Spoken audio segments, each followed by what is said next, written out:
Chapter 2. The Pool of Tears. "Curiouser and curiouser," cried Alice. She was so much surprised that for the moment she quite forgot how to speak good English. "Now I'm opening out like the largest telescope that ever was. Goodbye, feet." For when she looked down at her feet, they seemed to be almost out of sight. They were getting so far off. "Oh, my poor little feet. I wonder who will put on your shoes and stockings for you now, dears. I'm sure I shan't be able. I shall be a great deal too far off to trouble myself about you. You must manage the best way you can. But I must be kind to them," thought Alice, "or perhaps they won't walk the way I want to go. Let me see. I'll give them a new pair of boots every Christmas." And she went on planning to herself how she would manage it.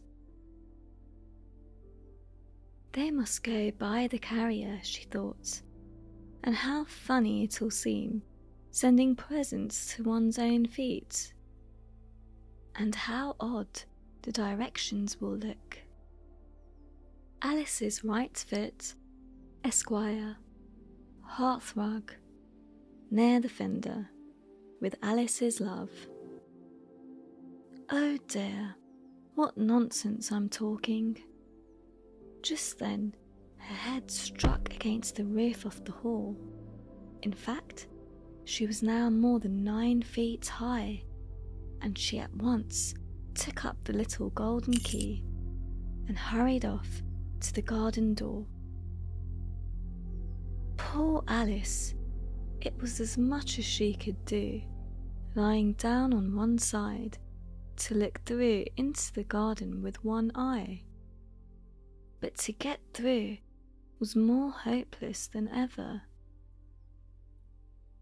She sat down and began to cry again. "You ought to be ashamed of yourself," said Alice.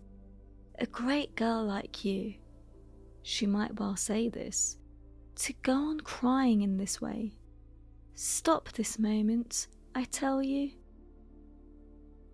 Shedding gallons of tears until there was a large pool all round her, about 4 inches deep and reaching half down the hall. After a time, she heard a little pattering of feet in the distance, and she hastily dried her eyes to see what was coming. It was the White Rabbit returning, splendidly dressed, with a pair of white kid gloves in one hand and a large silver fan in the other. He came trotting along in a great hurry, muttering to himself as he came, "Oh, the Duchess, the Duchess! Oh, won't she be savage if I kept her waiting?" Alice felt so desperate that she was ready to ask help of anyone. So when the rabbit came near her, she began, in a low, timid voice, "If you please, sir." The rabbit started violently, dropped the white kid gloves and the fan, and scurried away into the darkness as hard as he could go. Alice took up the fan and gloves, and as the hall was very hot, she kept fanning herself all the time she went on talking. "Dear, dear, how queer everything is today, and yesterday things went on just as usual. I wonder if I've been changed in the night. Let me think, was I the same when I got up this morning? I almost think I can remember feeling a little different. But if I'm not the same, The next question is, who in the world am I? Ah, that's the great puzzle. And she began thinking over all the children she knew that were of the same age as herself, to see if she could have been changed for any of them.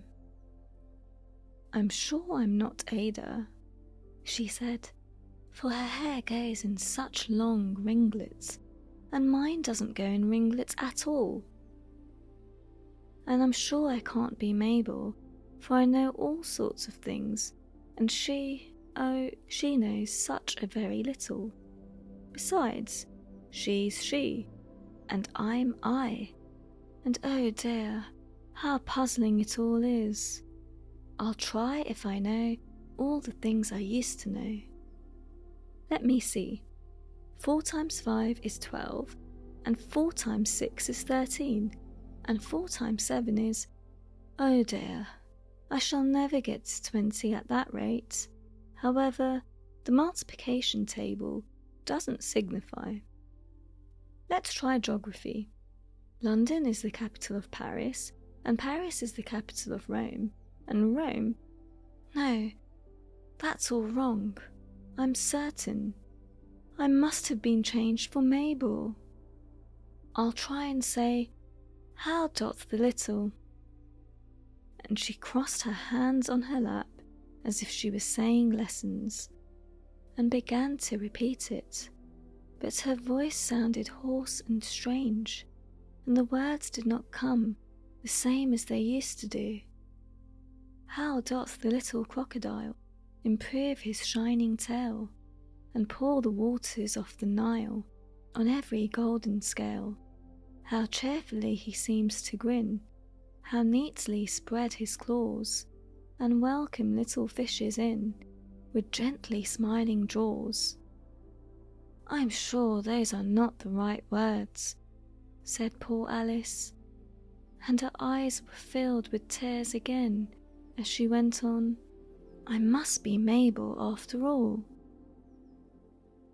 And I shall have to go and live in that poky little house and have next to no toys to play with. And oh, ever so many lessons to learn. No, I've made up my mind about it. If I'm Mabel, I'll stay down here. It'll be no use their putting their heads down and saying, come up again, dear. I shall only look up and say, who am I then? Tell me that first, and then, if I like being that person, I'll come up. If not, I'll stay down here till I'm somebody else. But oh dear, cried Alice, with a sudden burst of tears, I do wish they would put their heads down. I am so very tired of being all alone here. As she said this, she looked down at her hands and was surprised to see that she'd put on one of the rabbit's little white kid gloves while she was talking. How can I have done that? She thought. I must be growing small again. She got up and went to the table to measure herself by it, and found that, as nearly as she could guess, she was now about 2 feet high, and was going on shrinking rapidly. She soon found out that the cause of this was the fan she was holding, and she dropped it hastily, just in time to avoid shrinking away altogether.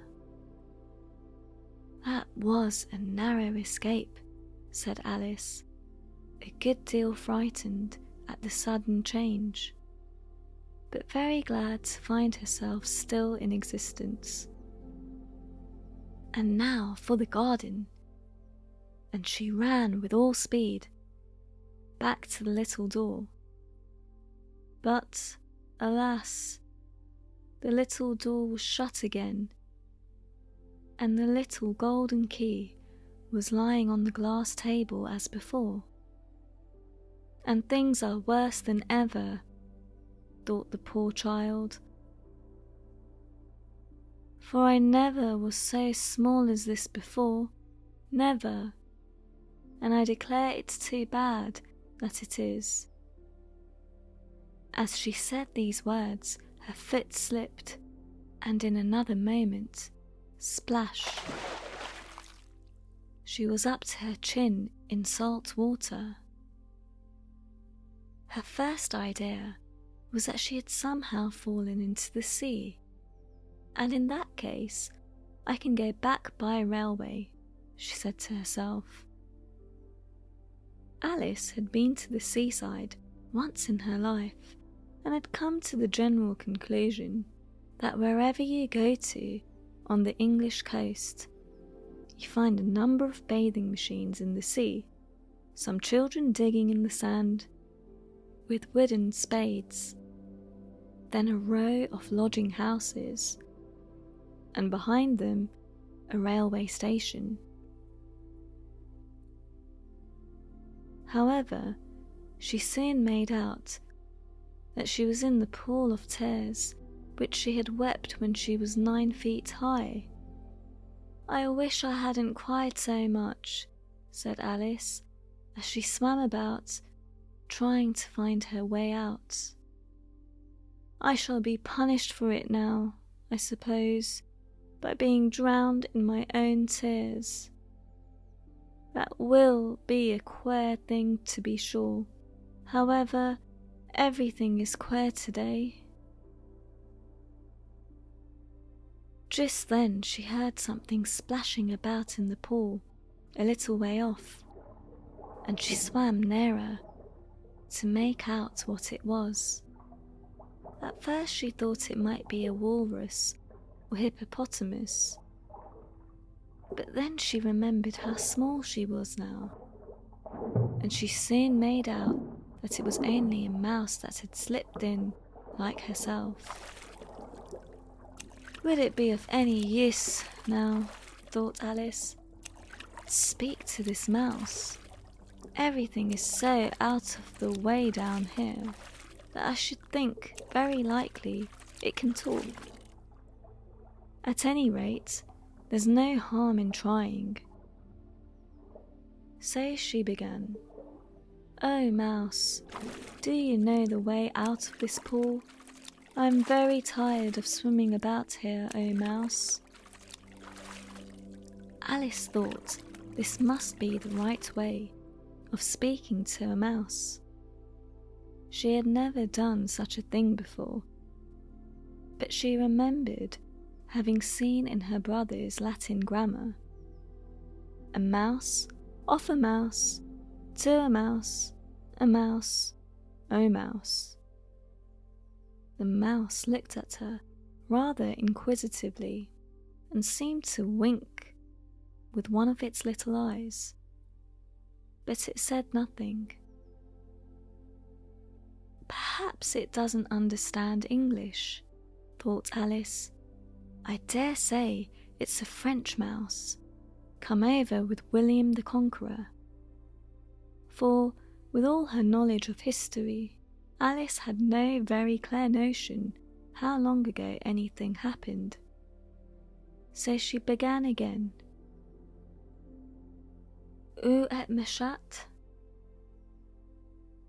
Which was the first sentence in her French lesson book. The mouse gave a sudden leap out of the water and seemed to quiver all over with fright. Oh, I beg your pardon, cried Alice hastily, afraid that she had hurt the poor animal's feelings. I quite forgot you didn't like cats. Not like cats? Cried the mouse in a shrill, passionate voice. Would you like cats if you were me? Well, perhaps not, said Alice in a soothing tone. Don't be angry about it, and yet I wish I could show you our cat, Dinah. I think you'd take a fancy to cats if you could only see her. She is such a dear, quiet thing," Alice went on, half to herself, as she swam lazily about in the pool. "And she sits purring so nicely by the fire, licking her paws and washing her face, and she is such a nice soft thing to nurse, and she's such a capital one for catching mice." "Oh, I beg your pardon," cried Alice again, for this time the mouse was bristling all over, and she felt certain it must be really offended. "We won't talk about her any more if you'd rather not." "We indeed," cried the mouse, who was trembling down to the end of his tail. "As if I would talk on such a subject. Our family always hated cats. Nasty, low, vulgar things. Don't let me hear the name again." "I won't indeed," said Alice, in a great hurry to change the subject of conversation.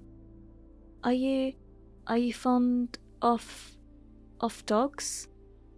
The mouse did not answer, so Alice went on eagerly. "There is such a nice little dog near our house. I should like to show you. A little bright-eyed terrier, you know, with such long curly brown hair. And it'll fetch things when you throw them, and it'll sit up and beg for its dinner, and all sorts of things. I can't remember half of them. And it belongs to a farmer, you know, and he says it's so useful, it's worth £100. He said it kills all the rats and—" "Oh dear," cried Alice in a sorrowful tone, "I'm afraid I've offended it again." For the mouse was swimming away from her as hard as it could go, and making quite a commotion in the pool as it went. So she called softly after it, "Mouse dear, do come back again, and we won't talk about cats or dogs either, if you don't like them." When the mouse heard this, it turned round and swam slowly back to her.